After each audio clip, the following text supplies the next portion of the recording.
So great welcome back, and I hope you had a equally great weekend. Now, this is probably the last week when I remind you of where you find information, in case we have people who have enlisted lately.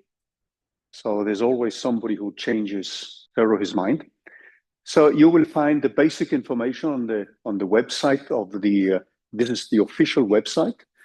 And if you go into schedule, as you probably have seen, you can subscribe to these activities, and every time you click into this one, if you go into one or any of these, you will also find the video of the lecture, etc., etc. If you click on the weekly activity which we've been having here. So if you go back to this, you have to actually show all the weeks when you do the listing here. If you click on this one, it shows also the past weeks. And then, as you probably have noticed, after every lecture, you will also find the link to the video of the lecture, the whiteboard notes. You will also find the link to the weekly material. And you can subscribe to these activities, and every time there's a change, you get typically either a text or an email, depending on your setting. So, and if you go back to this, the website, you will also find the weekly messages, which you also get by email. And then I put the same information on Canvas. So you have 3 possible channels. And hopefully this can serve in your planning of the week. Again, the basic weekly material is also included. If you go then to the GitHub address, that's where you find everything. And you click on this link. I'm updating the lecture notes. There are still typos, but the weekly material is the one which is perhaps more interesting, because that contains roughly what we will cover. And I've also plugged in the exercises for next week. And today we will cover some of the theory for next week, essentially what is needed for solving those exercises. And we will also publish later today, so we are still looking after typos and things like that, project number 1, so that you will have everything ready when you meet at the lab tomorrow on Wednesday. So then project 1 is going to be available. And you will see that the exercises you've been doing last week, the week before, and you're going to do this week, and also next week, they can just be put directly into the project. That's a kind of idea. Okay, so let me then try to guide the eye through what we're going to do today. So I'm going to bring up partly the Jupyter Notebook. So we are going to look in the first hour at some of the mathematics of linear regression and what it means. Now, the reason why I want to do that is not only to introduce the singular value decomposition, but also to use that to show that the function we are going to optimize, the mean squared error, is a convex function. And the second derivative, which we're going to get, is going to be defined by this matrix, the Hessian, which also enters the numerical calculation of the gradients and the second derivative of the cost function. So today in the second lecture, we are going to introduce gradient methods. In a certain sense, when we have been looking at ordinary least squares and ridge regression, we get a kind of feeling that, hey, we have nice analytical expressions and we can just invert a matrix. That is an exception. So what we have to do in essentially for all algorithms is to solve numerically the optimization problem. So that means to find the roots of the gradient of the cost function, which then translated into a numerical algorithm means us starting with Newton's or Newton-Raphson's algorithm. So Raphson was Newton's assistant and was the one who actually developed the root searching of a function like f of x equal to 0. But it's normally called Newton's algorithm. And you may have encountered that one in different mathematics courses. But I'm going to remind you about it. And that's the second lecture today. So there's going to be some mathematics, But you will see that we are introducing these things because they will allow us to catch many birds with just one stone. And the first thing with the singular value decomposition is that it gives us a way to analyze what the ridge and ordinary least squares is doing. And then it's also going to tell us that the function we are going to optimize is a convex function, which is extremely useful. And the properties of the second derivative, which we have loosely called the Hessian matrix, is a matrix which is either positive definite or semi-positive definite. That means that there is a unique global minimum for each parameter theta. And that's extremely useful. So this is also one of the few cases where we can actually say with 100%, being 100% sure that the function is a convex function and it has a global minimum. When we are entering the world of neural networks, we have no idea about whether the surface has minima, global minima, local minima, maxima, etc., or saddle points. And we are coming back to that.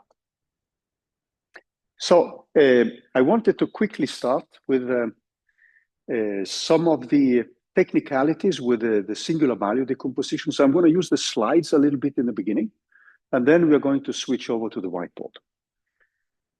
So you will also find at the bottom of every weekly slides, there is some material which I discuss in connection with the exercises. And if you just scroll down on the slides, you will find at the end material for the lab sessions. And this is something which we discuss in addition to the lectures themselves. So when we did ordinary least squares last week, and we also started to look at ridge regression, we found that the optimal parameters are given by an expression which is given by an analytical expression, and we can implement that numerically in a pretty straightforward way.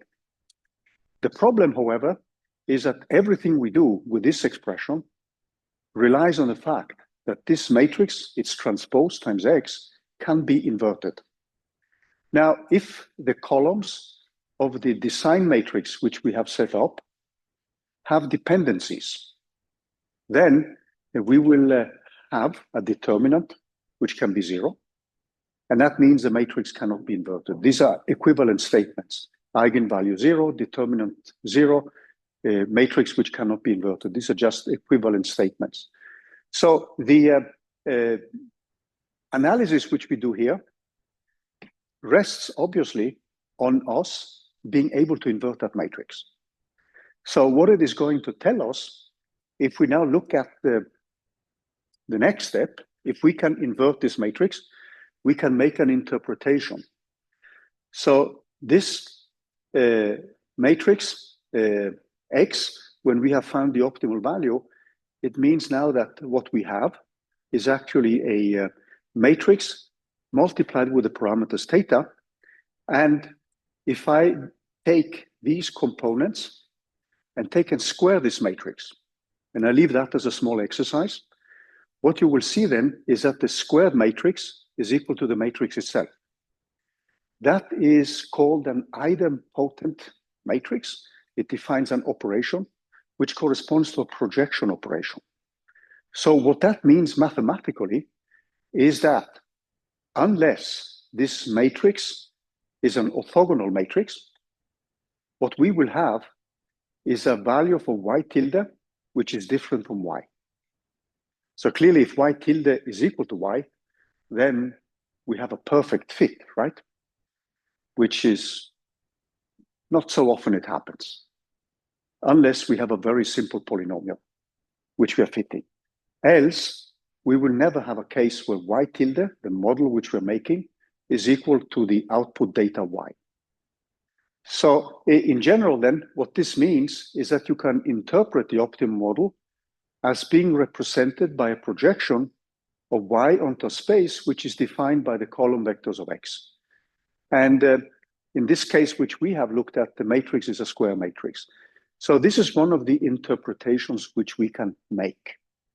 Now, a very simple interpretation, which we are going to look at on the whiteboard here, So let's just take a quick look at that. And we are coming back to that one. So a very simple case is now that if the matrix X is a so-called orthogonal matrix, that means that we have X transpose times X is equal X times X transpose, and that is given by the unit matrix. So this has only ones along the diagonal. So this should be my attempt to write number 1 and 0 else. Now, then what you see is that when you are setting up the model y tilde, then you have X times X transpose times X, and there's 1 times X transpose times Y. Now, this is just the identity matrix, and unit matrix. And then when you invert it, it's just the unit matrix, and it's a diagonal matrix. So that means that when I set this up, I'm actually going to get unit matrix times Y. So this is just equal to Y. So in case X is an orthogonal matrix, then Y tilde can be shown to be exactly equal to Y. Else, we have to use the interpretation that what we are doing now with the model is that we are projecting down the vectors on a representation of the original output Y. Okay, so this is one mathematical interpretation. Now, this is something which applies in case we can invert the matrix. If not, which is the more common case, because we can have, like I mentioned, in the case of housing data, you can have one feature, which is the number of rooms, another feature, which is the number of bathrooms, and then you're trying to use all these features to make a model for the price of the house. Then some of these features will be correlated, and some will be less correlated. And that means that there's a big risk that the matrix we want to invert can be singular. Now, what comes to our rescue then, which allows us to make such an analysis like this one, irrespective of whether the matrix X transpose times X is singular or not, is the singular value decomposition. And that is, I mean, to me, it's one of the most beautiful algorithms in linear algebra. And you can always decompose a matrix in terms of the singular value decomposition. So how many of you have encountered the singular value decomposition theorem and algorithm? 1, 2. That's a good fraction of you.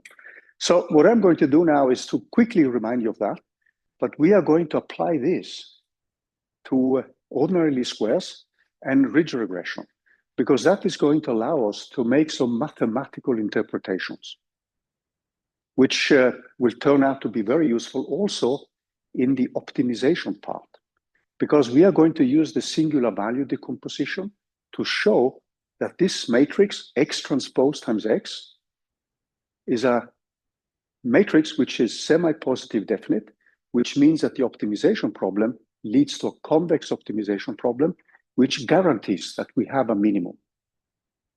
Okay, and that is extremely useful when we are looking at different machine learning algorithms. And it allows us also to gain a little bit more insight about what's going on. So with that insight, in the second lecture, we are going to look at the first encounter with gradient methods. Okay, any questions so far? So let me switch back to the slides for just some few minutes, because I wanted to remind you of the singular value decomposition algorithm. So what we're going to do now is just to run through a technicality. So you see the same simple case here. So the singular value decomposition is an algorithm which says that we can decompose a matrix in terms of 3 matrices, even if this matrix is singular, or this matrix has a determinant which is equal to 0, or eigenvalue is equal to 0. So if you look at the matrix like this one, if you look a little bit more carefully at it, suppose this is your design matrix, then you can see that the columns of X, they are linearly dependent. And you see this easily since the first column is the row-wise sum of the other two columns. And this is something which leads to the rank of a matrix is the dimension of the space spanned by the column vectors. So the rank of X is equal to the number of linearly independent columns. And in this case, it has just rank 2. So there's also something which you may have encountered in linear algebra. So there's something which is called supercollinearity.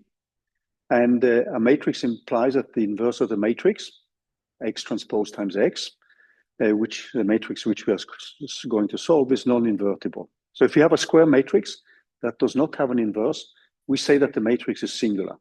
If you look at this matrix here, that matrix is singular because you see that the determinant is equal to 0. And its inverse is then undefined. And you can quickly see that because the inverse is just proportional with 1 divided by the determinant.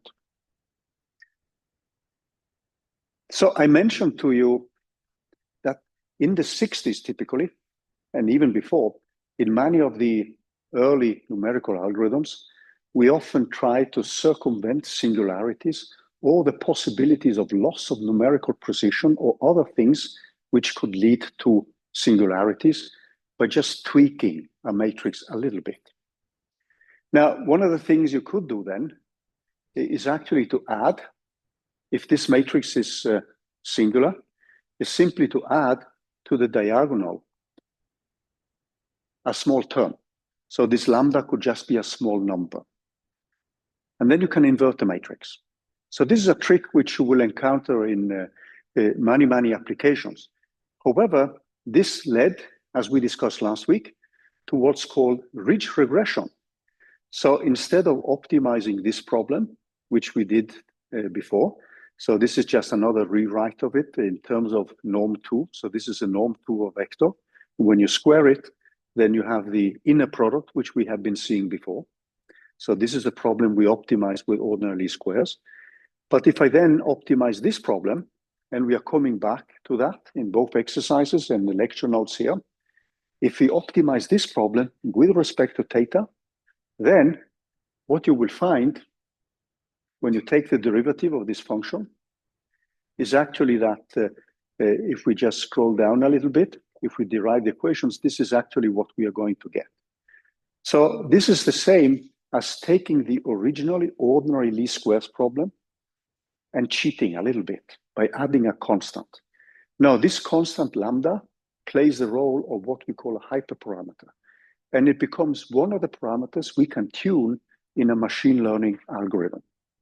And you will see that many people actually add such a tuning parameter to a function. And in the beginning, you may not know whether that will lead to a good result or not. And then you try different forms of constants, the tuning parameter, multiplied with some functional form. Like in this case here, what you have is that your cost function is now modified by the mean squared error plus this term here. Now, normally you would impose a restriction because this term can blow up. And then clearly your fitting would be dominated by this term. And we will see that when we analyze the ridge results, both during the lab sessions and when you are practicing yourself. So often when you implement these codes, you will put a constraint. So you can do an optimization with a constraint. This is something we will discuss when it comes also to lasso regression, which is something you will have to code in project 1 as well. So for ridge and ordinary least squares, we have analytical expressions for the constants. So what we're going to do now is to discuss a little bit, what does this actually mean for us? And we are going now to first remind ourselves a little bit. So I'm going to skip this one because we discussed it last week. But I'm going to say a little bit about the singular value decomposition and what it means for us, because it allows us to make a mathematical analysis of ordinary least squares and ridge regression, where we can actually catch, as I said, many birds with a stone. So let me You will find the information in the slides, but let me now just go back to the whiteboard and say a little bit about the singular value decomposition, okay? So I'm just gonna remind you of the theorem, and let's now go back to the whiteboard.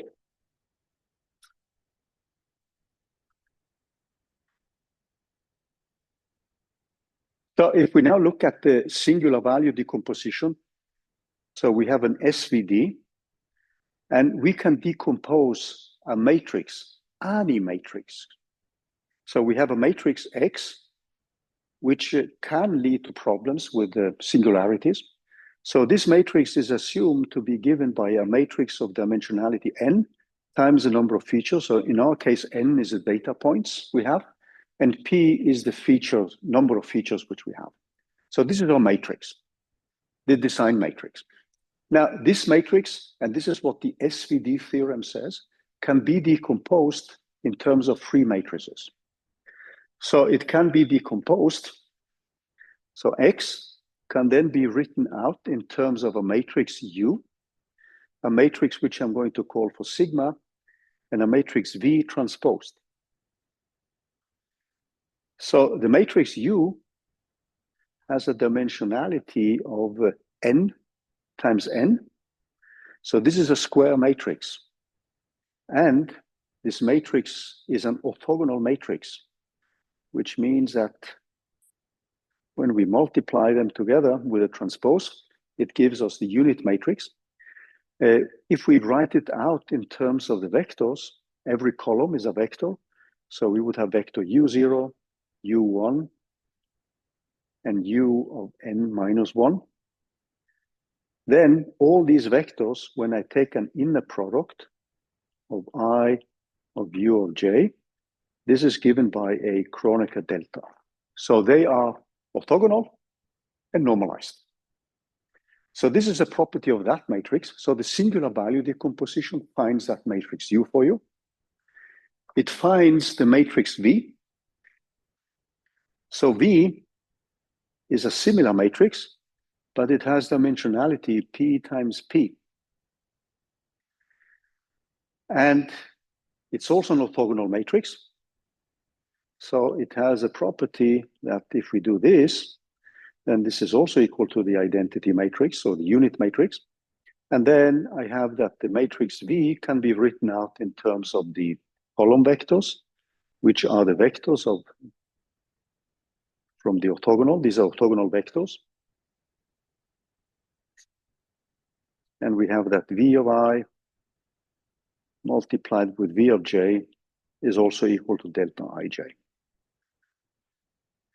Now, the matrix sigma is a matrix which contains values larger than 0, but also zeros. So these are called the singular values. So the matrix sigma is a matrix then which gives us the right dimensionality at the end. So it's a matrix of dimension n times p. And sigma is a matrix then which contains the so-called singular values, sigma 0, sigma 1, down to sigma p minus 1, and then zeros for the rest. And you can order these sigmas as either descending or an ascending series. I'm going to order them as an ascending series, so these are all larger than 0. So let me just give you an example here of such a matrix. So a typical example, let's see, so everybody has time to set the notes. So this is the theorem itself. So what I'm not going to show you the proof. We are going to use a theorem, okay? So what the theorem states is that you can decompose any matrix in terms of a singular value decomposition. For those of you who have encountered a method like principal component analysis, has anyone met that? Actually, in that specific case, we use the singular value decomposition of a matrix, which in our case, in that case for the principal component analysis, is the correlation matrix. We're coming back to that. So take an example here.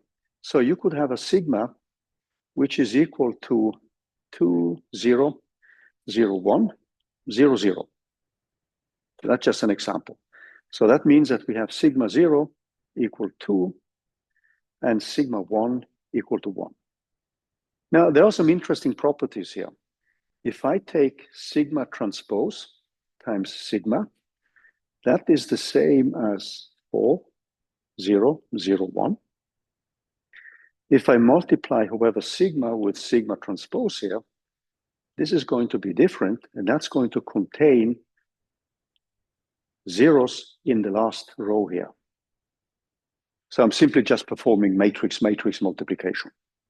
This is going to have consequences for us when we are going to analyze ordinary least squares and the ridge regression algorithm. So let's take a closer look at what this means for us, okay? So these are just examples and properties, and in numerical Python, the singular value decomposition is ready made for you there. So you just call SVD, and then you transfer matrix, and you get back these matrices. So we are not discussing, we're not going to implement the algorithm. So in this course, we are going to use some of these algorithms, like the calculation of the inverse as well. Because else this would be another course, right? It would be a course of numerical mathematics. Okay, so let's now take a closer look at the matrix which we have for ordinary least squares. So what we had, and this is an interesting point here, X transpose times X. This is the matrix we have to invert when we do ordinary least squares. So let's take a closer look at that one, because there are some very interesting properties. So this one is a matrix which we then can rewrite in the following way.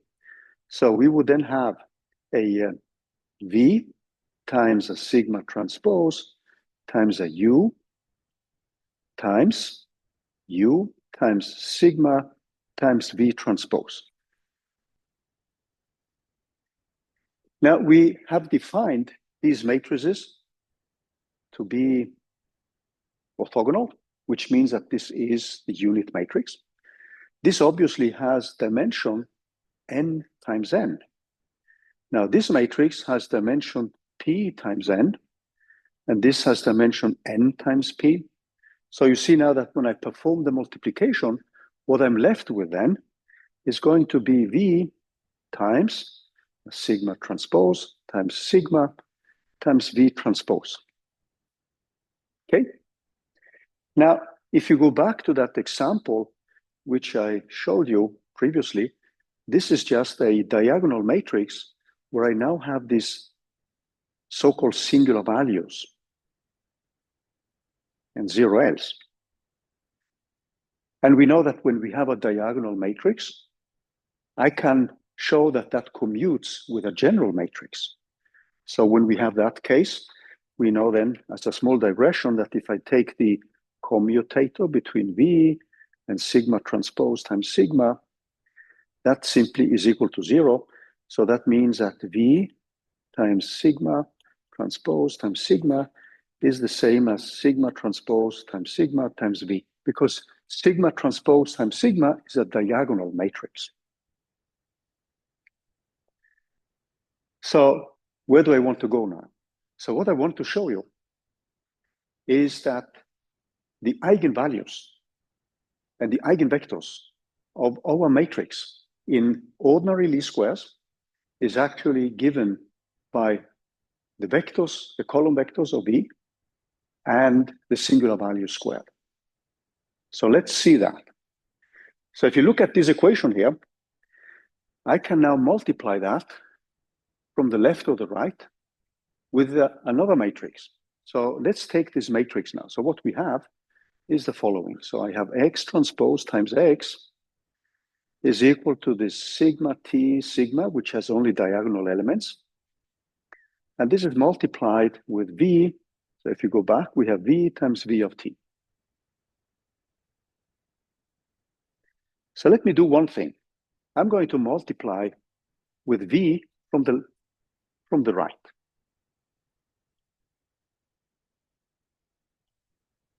And then we know that V transpose times V is actually equal to that one. So what I have then is X transpose times X times V, and that is given by this matrix, sigma transpose times sigma times V. Now, remember now that V is given by all the column vectors. So we have V0, V1, up to V of P minus 1. So what this says now, if I take X transpose and I just pick one of these column vectors, this is now given by one of these eigenvalues squared times V of I. What kind of equation is that? If you think back in linear algebra.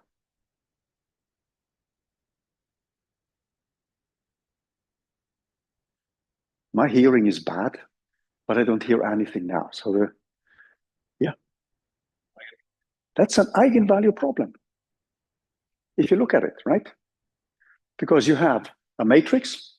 If you think of an eigenvalue problem, it's a matrix A, which is this one, times some vector V equal some eigenvalue. Let's put a subscript times V of I.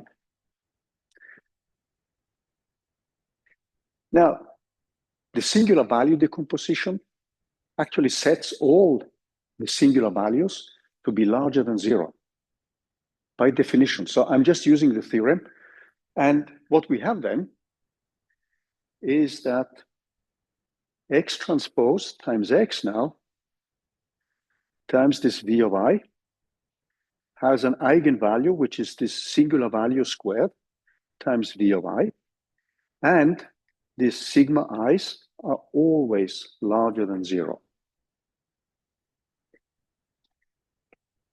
So what do we call such a matrix? Actually, I should be a little bit careful. It can be larger or equal than 0. What do we call such a matrix which has these properties? That the eigenvalues are larger, equal than 0. It has a name in linear algebra. Yeah?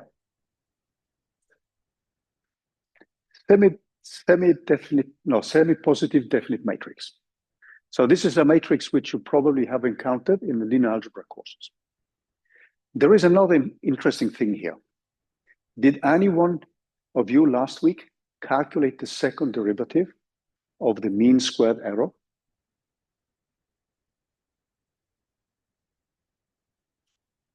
So let me just quickly remind you of that. So the mean squared error, and this is the interesting thing for us.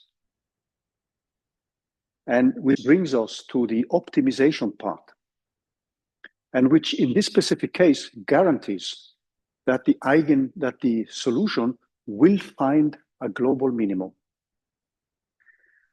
So in the MSE, what we have is a cost function in terms of these parameters theta, which is then given by 1 over n, and then we can always interchange because we have this quantity squared. So we have x theta, this is transposed. You can always interchange y with x here. It doesn't matter because you're squaring it. Then you calculated the first derivative, which was one of the exercises with respect to theta. So I'm not going to repeat that one because we saw it in the lectures, but you had also an exercise where you calculated the second derivative. And probably you found that that one was equal to 2 over n x transpose times x. Does that ring a bell? That was one of the exercises last week. So what you see now, and this is another theorem in linear algebra, if you have a second derivative of a function, and we know from a function which depends on only one variable, we know very well that if the second derivative is positive, this is a convex function we're optimizing, right? So if you think of a function like x squared plus something, let's say plus 1 is equal to function f of x, this will have a minimum somewhere. And this is given, we know then that the second derivative of d of f of d of x squared is just a positive number. In this case, it's just 2. And this is larger than 0. And that is a convex function. So when we extend this to a matrix, what we then have is a theorem which simply states that if this matrix has eigenvalues which are either positive or larger than or equal than 0, then this guarantees that the problem we are looking at is a convex optimization, is a convex problem, and where we will find a global minimum for every parameter theta. So I'm just stating that result. So based on the singular value decomposition, we can show that the mean squared error as a cost function leads to a convex optimization problem. And you will see that in all exercises and all projects which we're going to deal with, as long as you have a mean squared error and you do something like linear regression, you will always have a function which is a function with a minimum for every single parameter. Okay? So, and this follows from so we use the singular value decomposition to show this. Now, if you use the ridge regression, or ridge, let me just remind you of that, what the expression for the second derivative is going to look like. So for ridge regression, you will have a second derivative, dc, and then we have ridge of d theta, which is going to be equal to 2 times x transpose times x divided by n plus lambda. And lambda is always larger or equal than 0. So ridge regression itself, when you look at the second derivative, has essentially the same properties as ordinary least squares. So it guarantees that this is going to be a convex optimization problem. Any questions to this?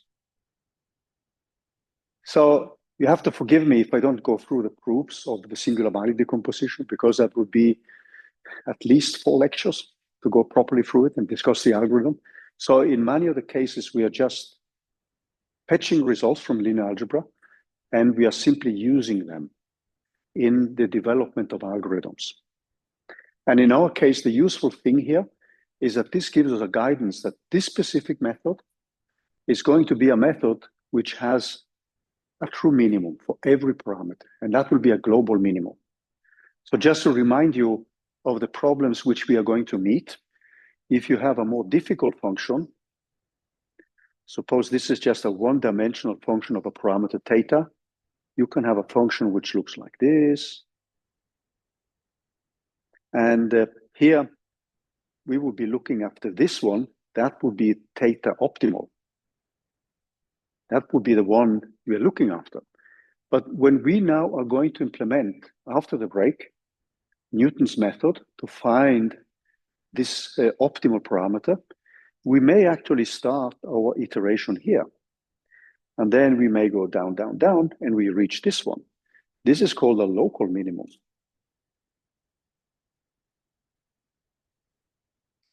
And the typical algorithm for finding these minima would then be happy with that, because your derivative is 0 in that point. And that is one of the tests to use to stop the iterative process. You start with a guess because you don't know what the minimum is, and then you reach a minimum, and then you're happy. But that may not be the desired minimum. Another thing which could happen is that you could get stuck here, because in this case as well, dc d theta is also equal to 0. Does anyone remember what we call those type of points? They also have a name. If you think back to horses, it's called a saddle point. So this is also a place where we can get stuck, where the derivative is 0. So you see that when you don't have a well-defined function like what we have with the mean squared error, we can have a function which looks like that. And even in one dimension, this is a mess. And we can easily get stuck in local minima. So I'm anticipating a little bit the discussion for what is going to come. when we are going to replace a standard gradient method with what's called a stochastic gradient method, which is a standard recipe for finding minima in multivariable functions. Okay, so there's one final thing I wanted to discuss, and that is the interpretation of ordinary least squares in terms of projections. Because when we started the lecture, we showed that we could actually define the standard matrix we have, the X transpose times X, and define projections of Y into a space where we try to reproduce the output data. With the singular value decomposition, we can make a more precise statement which applies to any matrix. So let's take a look at the SVD, OLS, and ridge. So let's take the ordinary least square first. So for the ordinary least squares, we have an optimal parameter, which is given by X transpose of X. And now you've seen this so many times that you may wonder whether this is the only thing we are going to see through the course. Then we have a Y tilde, which is given by X times theta. And this is the same as X times, so this is an uppercase X, X transpose, minus 1 times X transpose times Y. So let's use the singular value decomposition and see what this gives us in terms of these matrices U and V, which are orthogonal matrices. And what you're going to see is that the singular value decomposition gives us a precise statement on what we are doing. We're actually projecting down in terms of the vectors U and V. So what we can do then is now to look at the expression here, and we are simply going to introduce the definition of the singular value decomposition, and in a slavish way, just go through all the details here. So we can write this out as the matrix, the singular value decomposed matrix. And then we have in the denominator, what we have here is now the matrix X transpose. So that is actually V times sigma transpose times U transpose times U times, so this starts looking much more complicated than what we started with, multiplied with this matrix V times sigma T times U of T. And finally, we have the vector Y here. Now, this looks way too complicated, and you may ask, where's this guy leading us? Now, the first thing we see is that we can simplify here. This is actually given by the identity matrix. So let's look at the denominator, or the inverse of the matrix. So what we're having now, so let's just pick out that part. So we have V here, we have sigma transpose times sigma, and times V transpose. Now, I wanted to remind you of another linear algebra result. Suppose now that A, B are square matrices,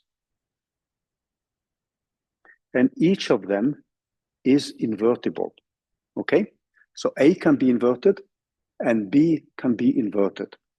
Square matrices and invertible. Then there is a very nice result, which simply states that this one is equal to B inverse times A inverse. I guess you haven't seen that in linear algebra textbook, but this is one of these, what I normally call the many, many hidden gems of linear algebra. But this is a very useful result now, because what we have here, so just keep in mind now that this multiplied with this is a square matrix. V is by definition invertible. V transpose is by definition invertible. This is just a diagonal matrix, And if we now go back to the simple example we had, this matrix here is a matrix which now contains only the squared singular values, and they're always larger than 0. So this is also an invertible matrix, and it is a diagonal matrix. So that means that I can actually rewrite, if we now go back, and we are going to stop soon. I'm going to pick up this after the break. I just need 5 minutes before we move on to the gradient methods. So if you look at what we have here, it means that this one is just a diagonal matrix times V. This one times this, V, is a square matrix. It's invertible because V is invertible, the diagonal is invertible. So that means that I could actually rewrite this as the matrix A and the matrix B, and then I can rewrite it like that. If I do that, and what you can show then, when you perform the final multiplication, is that this Y is going to be equal to, if we now take this product here, it's going to be equal to U times sigma transpose, which we have here. No, sigma, sorry. And let's just do that one before we take a break. And then I'm going to have 1 divided, or sigma transpose times sigma inverse, and I have sigma transpose times U transpose. Now, if you now take that simple example which I showed you, what you can show then, when you write this out, times the vector Y, when you write this out, is that this sums only over the components which have a singular value, which means it's a value different from 0. So it doesn't go over the whole dimensionality, but it contains now the vector U of I transpose, multiplied with the original Y. If I were to sum, and this has to do with the dimensionality, you can quickly see that if you set in an example, it has to do with the dimensionality of this one, which is P times P. So that means that when I multiply this one with that one, that matrix which I will have then, this one, will actually give me, at the end, if I look at this example, there will be a row here with zeros. And that will take out one or more of the components of these orthogonal vectors. So if I were to have the sum over all the orthogonal vectors, this would just be the identity matrix times the original one. And that means that Y would be equal to Y tilde. But now we're actually using these vectors to project out. And the projection is then done in terms of only those vectors which have a singular value, which is different from 0. So this is actually a projection down to a space defined by a subset of the vectors of the matrix U. So this is actually something which becomes a little bit useful later, but it's now something which we can interpret in terms of the singular value decomposition, even if the matrix X is singular. So when we have a singular matrix, we can perform the singular value decomposition, and we can show that the model which we produce is now given in terms of a selected subset of the orthogonal vectors of U. So that's a very useful result, which gives us some deeper insight about what is happening when we perform ordinary least squares. So after the break, I will show you the similar result with ridge regression. And when we are done with that, we are going to jump into gradient descent. I went a little bit over time because I wanted to wrap this up. I always recommend to just do a little bit of the algebra yourself to convince yourself that this is actually a projection onto a new vector Y in terms of an orthogonal set of vectors given by the singular value decomposition. Take a small break, 15 minutes, is that okay with everybody? Okay, guys, let's do that.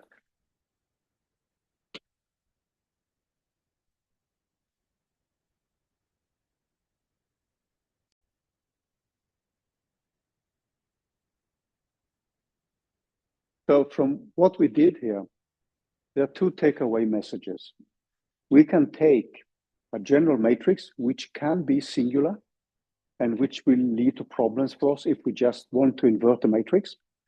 We can perform an SVD, a singular value decomposition of it.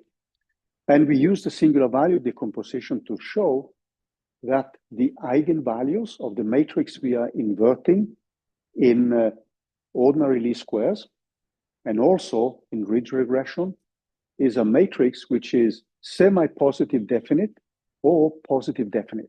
It has always eigenvalues larger or equal than 0.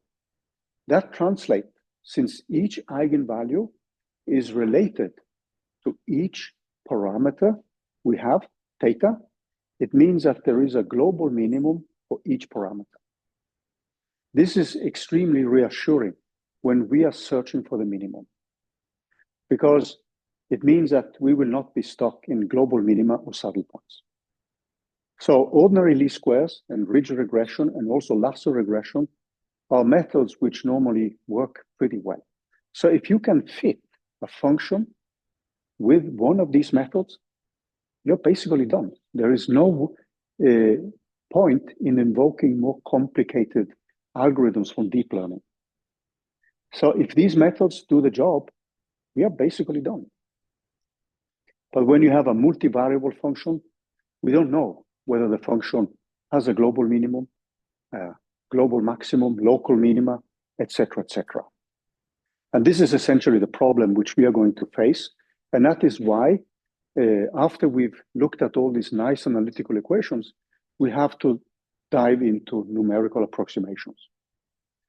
The second takeaway message is the one which we have here, is that we can, with a singular value decomposition, we can make an interpretation of of ordinary least squares in terms of a projection where we keep only those components which have singular values different from 0.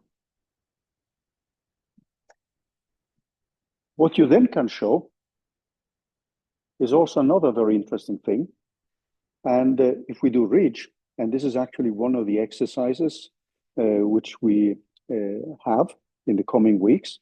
So if I do this ridge regression, what I will get then is that this equation here changes to the following. So if I do y tilde ridge, that is given by the same sum from I equals 0 up to p minus 1, the number of features which we have. I have ui transposed, but then I have the singular value squared divided by the singular value plus this parameter lambda, multiplied at the end with the original data y. Now, this is actually very interesting for us. And the reason for that is that typically, if we have lambda equal to 0, this brings us back to ordinary least squares. There is no difference. If I put lambda larger than 0, this will actually reduce specific degrees of freedom. And tomorrow, when we have the lab sessions, and on Wednesday as well, I'm going to show you what happens with ridge regression with respect to ordinary least squares when we increase that value lambda. So keep in mind now that this sigma I or sigma 0 is normally set up as an ascending series, no, descending series, with smaller and smaller values to sigma p minus 1, and this is normally larger than 0. And what happens then is that suppose now that the sigma I is small, close to 0. When I let lambda go to infinity or large, so this is a very loose way of setting it up mathematically, what happens then is that degrees of freedom, and that means some of the parameters in the fit we are making. So u through,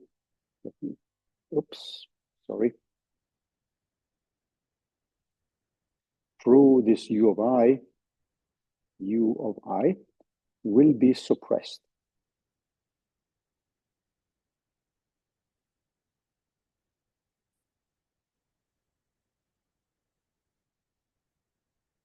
So if you look at that relation, if sigma is small and lambda is large, it means that that specific degree of freedom in the setup of the model will be suppressed.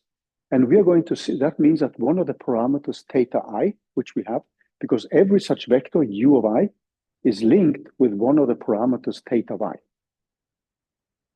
So remember now that we made a fit and we have this vector theta, so this is multiplied with, by the way. This theta is a vector which now contains theta 0, theta 1, up to theta p minus 1. It means that if we now let this lambda become large, we will see that a specific parameter in the model will start to be suppressed. So this is an efficient way of reducing the number of degrees of freedom to some relevant ones only. So during the lab session, I'm going to sneak in some 20, 30 minutes, and you will see the material at the end of the slides here, where we actually look at some codes and look at how these parameters develop as a function of this lambda. So lambda is often called a shrinkage parameter or penalty, but normally we call it a hyperparameter, which allows us to have a larger degrees of freedom or larger space for tuning a specific function. So sometimes it gives a better result, but it's not always that it will give us a better result. So for many of these polynomial fits, which we are going to discuss, for instance, in project 1, what you will see is that ordinary least squares does normally a better job than ridge and lasso regression. But you don't know that a priori before you run the calculations. Okay? So these are things which we will discuss also partly during the lab sessions. But what I wanted to do now is to bring up the optimization part. So we are going now to use these expressions, which you see here, for instance, for the second derivative, in order to develop an algorithm for finding the minima and the optimal parameters without inverting a matrix. The exercises next week are actually an implementation of what we are going to discuss now. But feel free to jump into them if you want to. But let's look at the basics now. So we want the optimal parameters. So we are going to make a Taylor expansion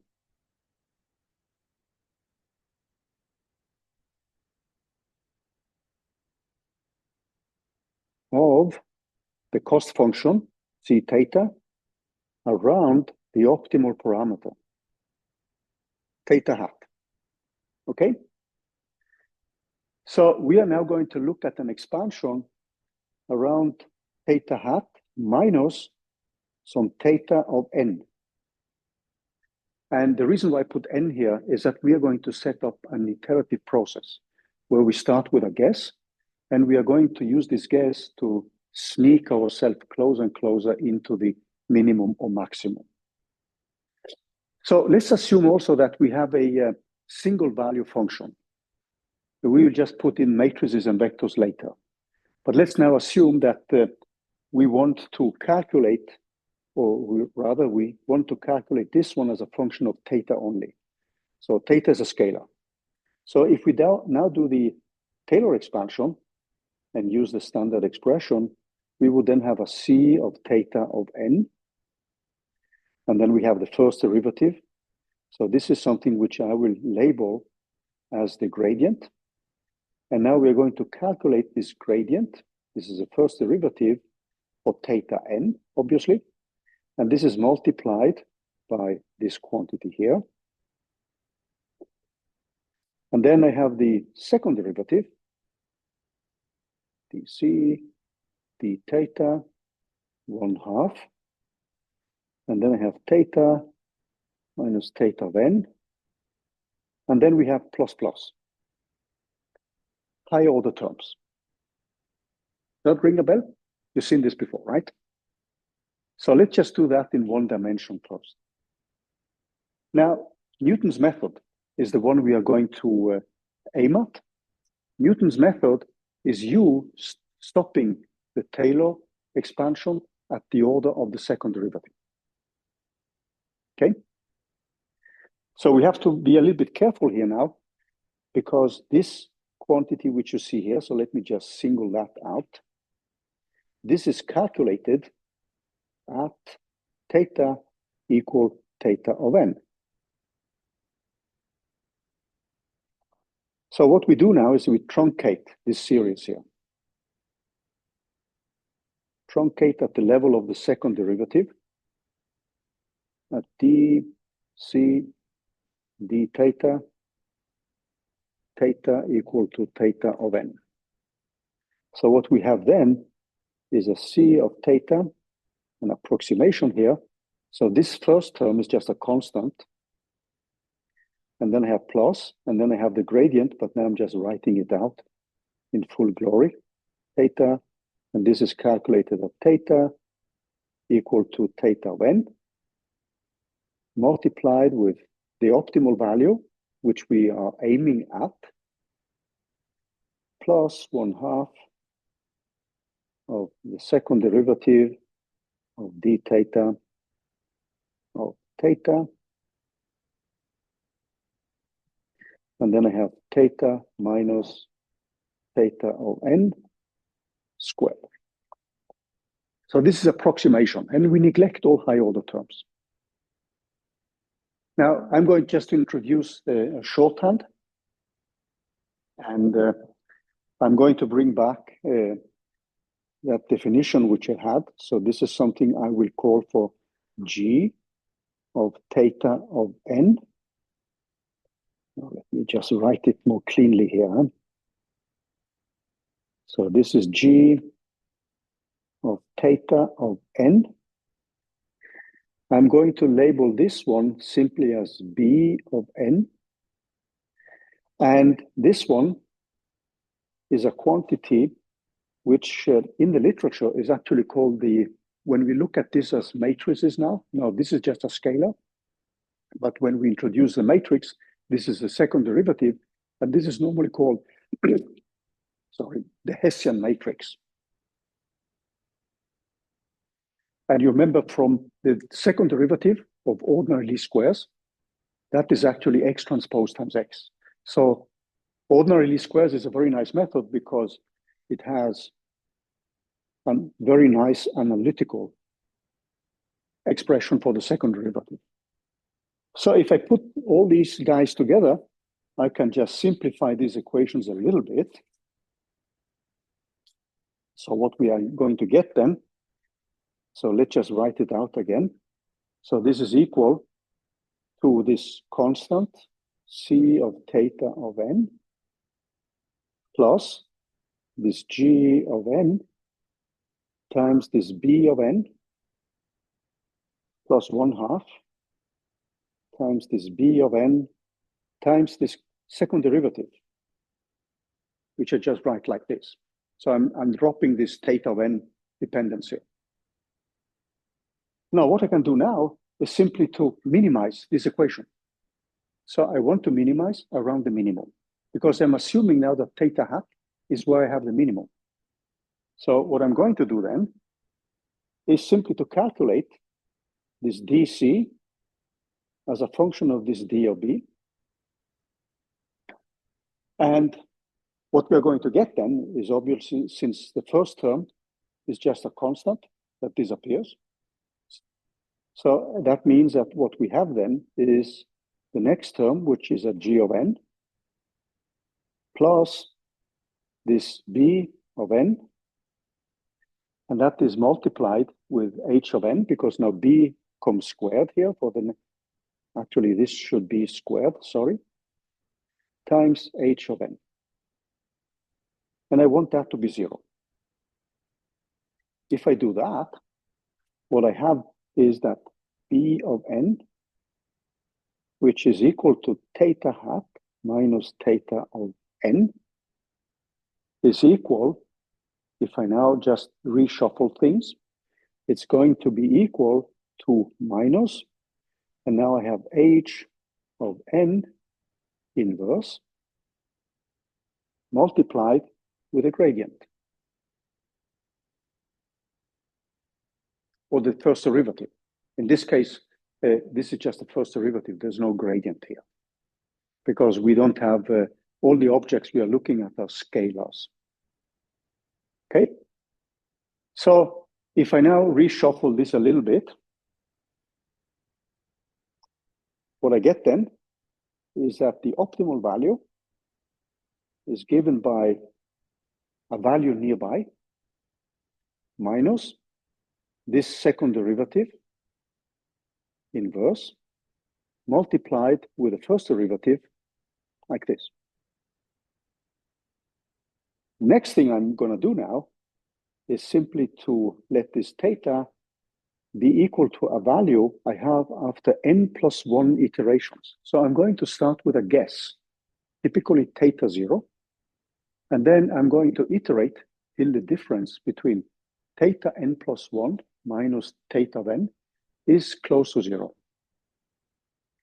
So that means that what we get then is minus this quantity h of n minus 1 of g of n. So equal, and this is theta of n minus this quantity. So the recipe is start iteration with a guess,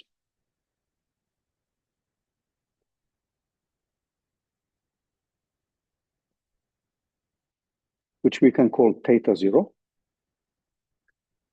and keep iterating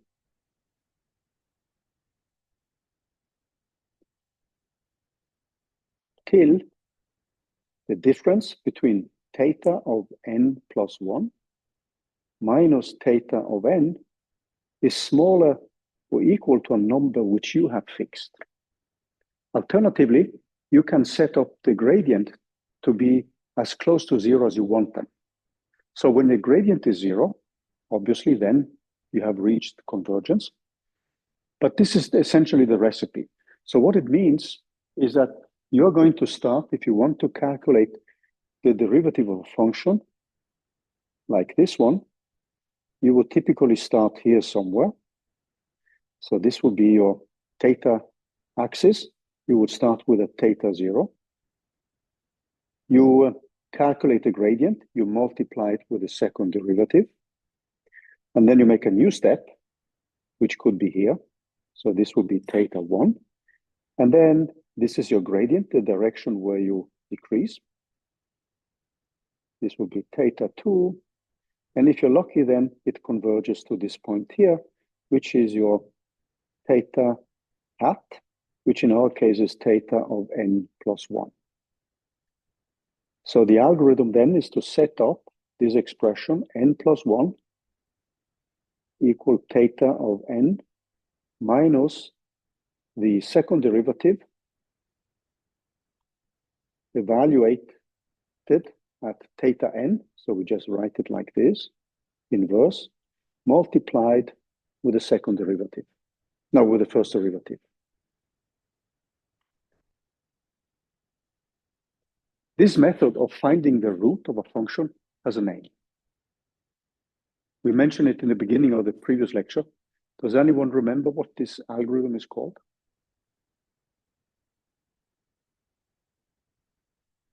Yeah. Yes, this is the Newton-Raphson method, or just simply Newton's method for finding the roots. So what we have done is simply to make a Taylor expansion around an optimal value, which is our desired minimum. And then we keep, in the Taylor expansion, we keep only the coefficients till the second derivative. And then we require that this gradient or this expression is 0 at that specific point when we take the derivative. And that is us setting the derivative of the function equal to 0. And that gives us an equation which is an iterative equation where we then simply iterate till the error is as small as possible. Alternatively, you can test against the calculation of the gradient. but the gradient often requires more CPU cycles. So we would typically just calculate the difference. This is essentially what we are going to do. Now, what I'm going to set up now is the same equation in a matrix form, and the same equation for ordinary least squares. So if we do ordinary least squares, then we know that the gradient E of C of theta, so that's the gradient. Now we have to deal with matrices and vectors, and that is given by the 2 divided by n, and then we have x transposed times x transposed times the parameters theta minus x transposed times y. That's the gradient. And then for ordinary least squares, what we have is that the second derivative of c of theta is equal to 2 divided by n of x transposed times x.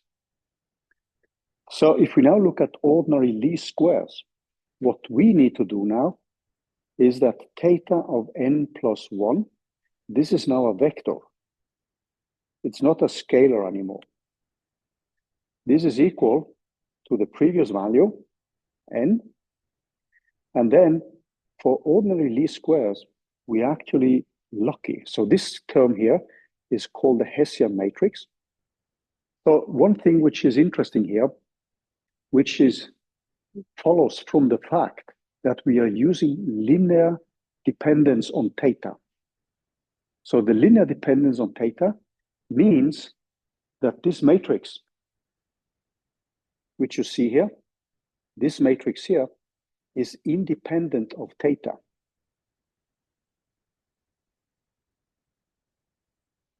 This is the case also for ridge expression. So being independent of theta means that we can actually calculate it once and for all. But when we come to neural network, this matrix has to be updated every time we update the parameters. And now you see the problem, because you don't want to calculate a second derivative. So let me just write it out in more detail what this is. So what you would have then is, so let me just sneak in a little bit here.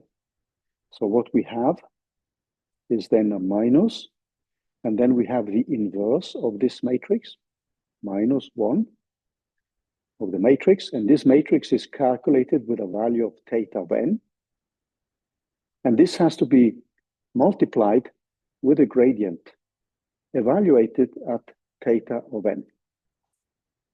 This is the matrix vector representation of Newton's method, which is the world we have to deal with, the cases we are going to deal with.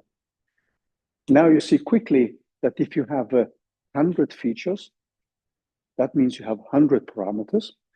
So computationally, it means that this vector has 100 elements. Your matrix here is a 100 by 100 matrix, and you have to calculate that one if you're not using ordinary least squares or ridge every iteration. So if you do, let's say, 100 iterations, and you just keep updating it, this is going to be a lot of matrix inversions. And that is expensive. So the Hessian matrix, so this H, is called the Hessian matrix.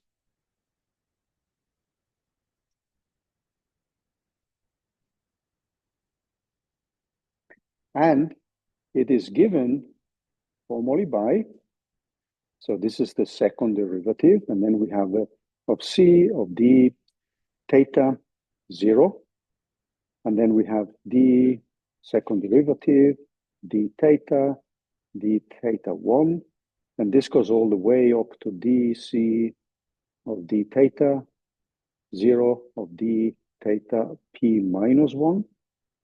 And then we have the next terms here, which would be a dC of D theta P minus 1 of D theta 0.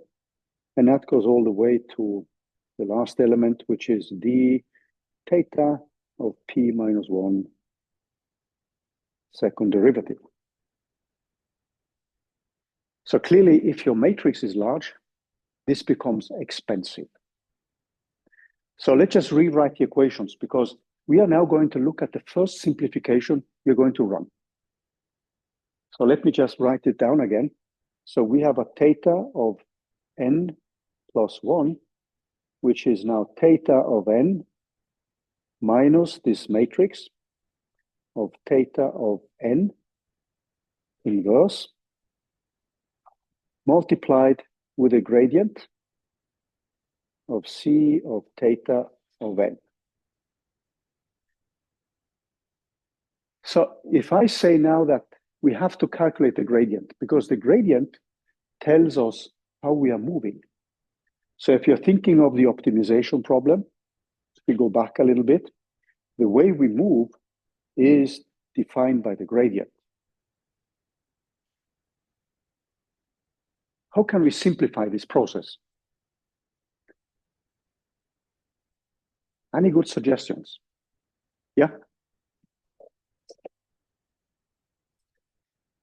Could you say it a little bit higher, because I...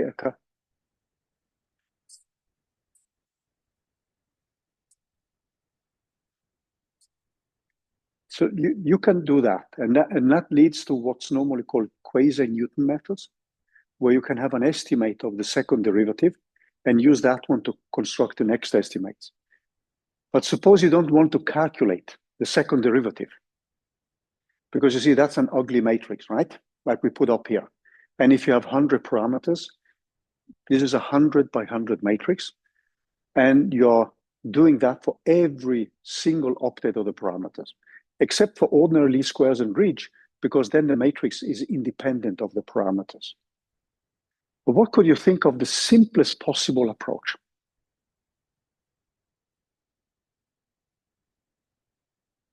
Yeah?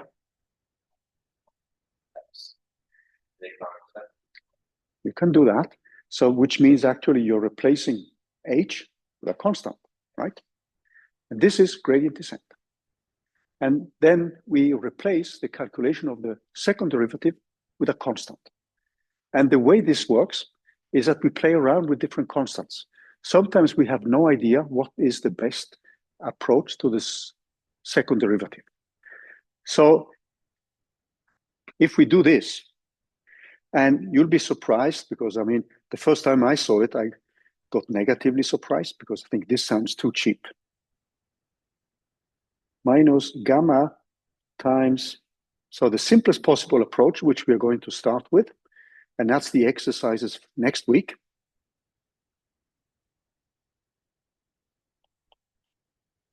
This one.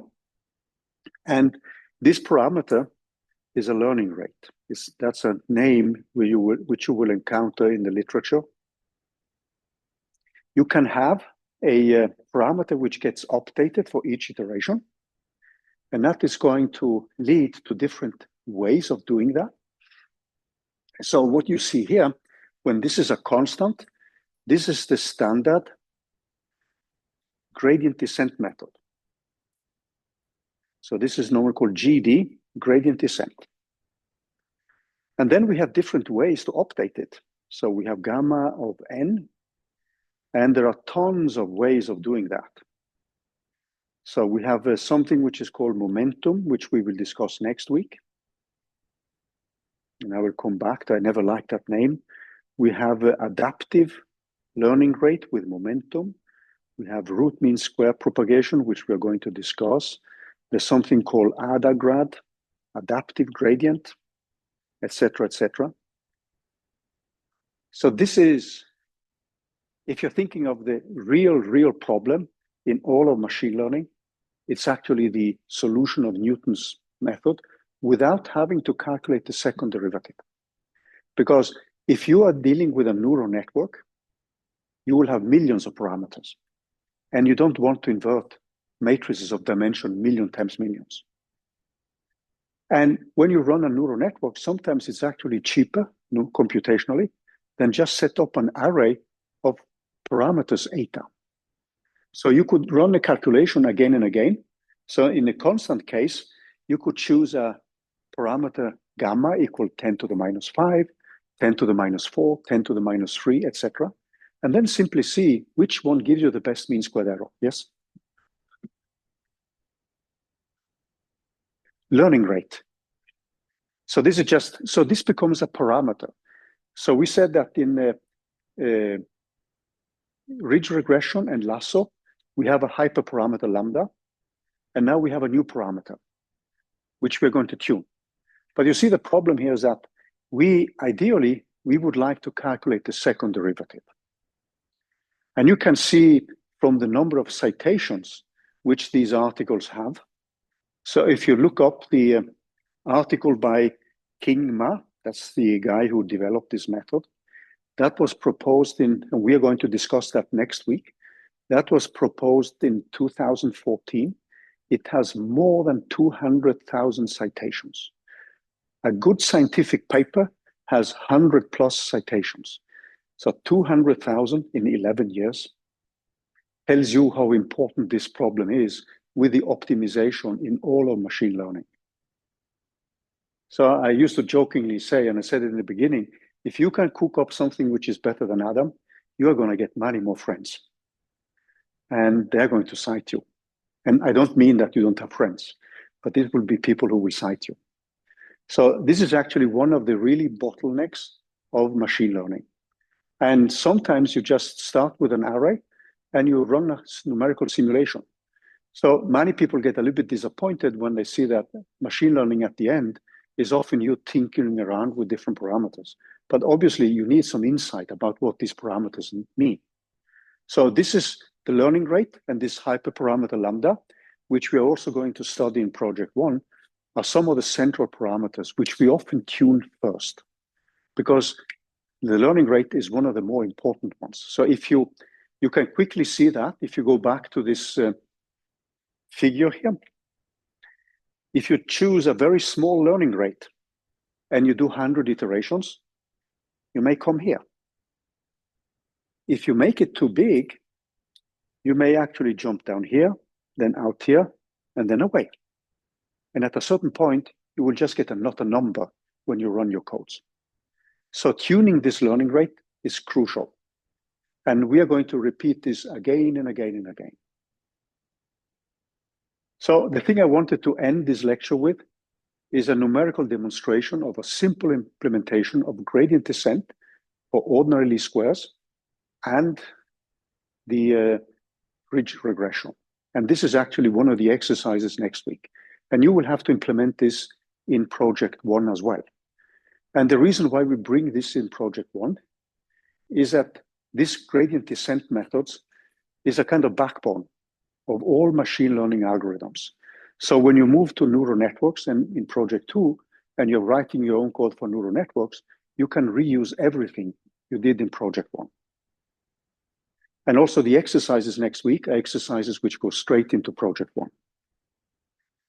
So the four first exercises or parts in project 1 are essentially the exercises week 35, this week and next week. So you can reuse everything. But let's switch back to the Jupyter notebook here, because you will find the examples I just wanted to go through here. So I have a bad tendency of putting in more information than needed. I hope you can cope with that. I try to guide you through the essential parts here. But the central part here, so this is just a reminder of Newton's method. There's Newton's method in more than one dimension, and then you have to deal with the Jacobian matrix. This is in case you're finding the roots of a function, but we're actually looking after the roots of the gradient. And that's why we get the second derivative and not the first derivative. So this is just the first part here, just a reminder of Newton's method, which you probably have seen rephrased like this. But then you're searching for the roots of f. But we are looking after the gradient. But essentially what you're doing is a Taylor expansion around a minimum. So let's now just look at some of the codes here. There's a reminder here on convex functions. So this is just background if you want to read and dive into it. So convex optimization is a big field in applied mathematics. And we do have at the university here own courses on convex optimization theory. So this is an art by itself. So in a way, everything which we discuss has defined the life of many, many researchers. It's like that, I mean, when you do science. But let me look at the examples. And the example we are going to look at, so there are also some types of convex functions. This is going to be extremely useful when we do logistic regression, because we are going to optimize a log of a function. But let's now look at the data set. So this is a simple data which you have seen in different disguises. We have some x values, some random numbers, and then we have a polynomial of first order plus some random noise. So here we are going to pick, let's say, 100 points, and we are going to fit a first order polynomial. So we have the intercept and then the x values, okay? So that's our matrix. And then we know that the cost or loss function is now a mean squared error. And that means that we have this function here in terms of the two unknown parameters, theta 0 and theta 1. And then we have the derivative. So this is the derivative of theta 0, and this is the derivative of theta 1. So these are things which you guys have gone through last week and which we need to code. And then we have the Hessian matrix, which is given by this quantity here. And this is something which you also calculated in one of the exercises like last week. So the program here is simply implementing this. So we have a theta of k plus 1 defined in terms of theta k minus this parameter gamma, and theta, the gradient, evaluated theta k. And here I'm just picking a parameter for this learning rate. So the code now, I'm setting up the y and x values. I'm setting up the Hessian matrix. And actually, for this specific case, for ordinary least squares and linear and ridge regression and methods where we can calculate the Hessian, the second derivative, we can actually use that one to find the optimal learning rate, because there is a constraint on that. And the constraint says that it converges if this learning rate is smaller than 2 divided by the largest eigenvalue of the Hessian matrix. So this is something which is very beneficial when we are dealing with linear regression. So you will see now that here, I'm actually using that criterion to set up the learning rate. Now, I'm doing a very stupid thing here. I'm not setting in a convergence criterion. I'm just running through 1,000 iterations, just in a plain stupid way. When you write your code, you would have to put a test. You set up a max number of iterations and you stop when the difference between the new value and the old one is below a certain value.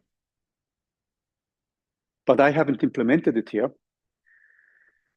And now you see that this is my gradient, the one you calculated last week.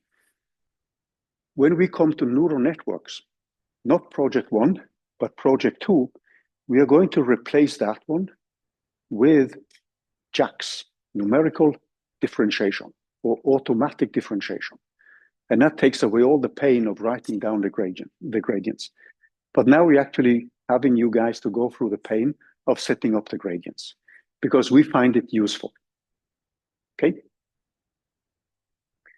So, and then I can now use the standard linear regression, which you did in the exercises last week. And then we can compare the two. So let's do that. And what you will see now is that the standard approach agrees more or less with what I did with gradient calculation. Now, I told you that the convergence criterion is that this eta has to be smaller than 2. So let me just put it 2 divided by the max eigenvalue. And let's see what happens then. See this? This is the correct value. And this is what I get by gradient descent. So what I'm getting now is a value which is starting to get wrong. And you can see the tiny, tiny difference. So if I put this one to 1.99, so you might think that just putting it close, now it's the same. So there is actually, when you do linear regression, there is a precise numerical value of this learning rate. But in general, you don't know that. So when you do a neural network, you have no clue of what's the optimal value. And then you simply have to try different values. So the essence of this exercise is you setting up the gradients. And what you have to do is a pretty simple thing, at least for this method here. You have the gradient and you update the parameters like that. Now, if I now, suppose now I reduce the number of iterations, in this specific case, what you would see then is that the result is not getting that good. So in the exercises next week, you will have to play a little bit around with the number of iterations and the learning rates. And this is essentially what we end up doing when we train a neural network. Because then you can have millions of parameters. In this specific case, we have only a linear function we are fitting. And then it's pretty easy to go ahead here because we have 2 parameters. So the exercises next week is actually you implementing this.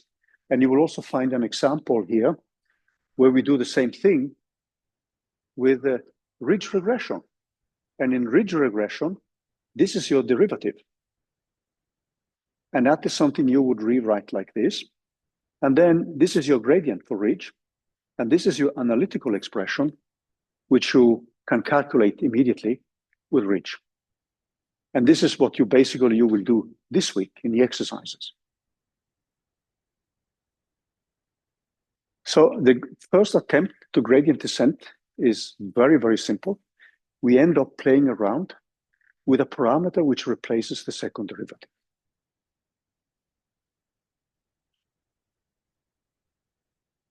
I can see the disappointment. So many people get disappointed because hey, machine learning is just tweaking parameters.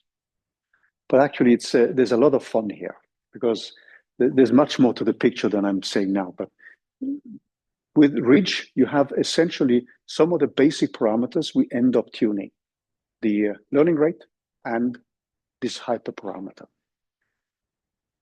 Lasso regression, which we will discuss in more detail next week, is something we cannot calculate analytically. And then we have to use gradient descent. And in project 1, you will write your own lasso code and compare that with scikit-learn. Hope the overall picture is, that's the most important thing. And then all the details are just for the lab. Any questions? Okay, guys, it's always a pleasure to see you. Take care and best wishes for the week.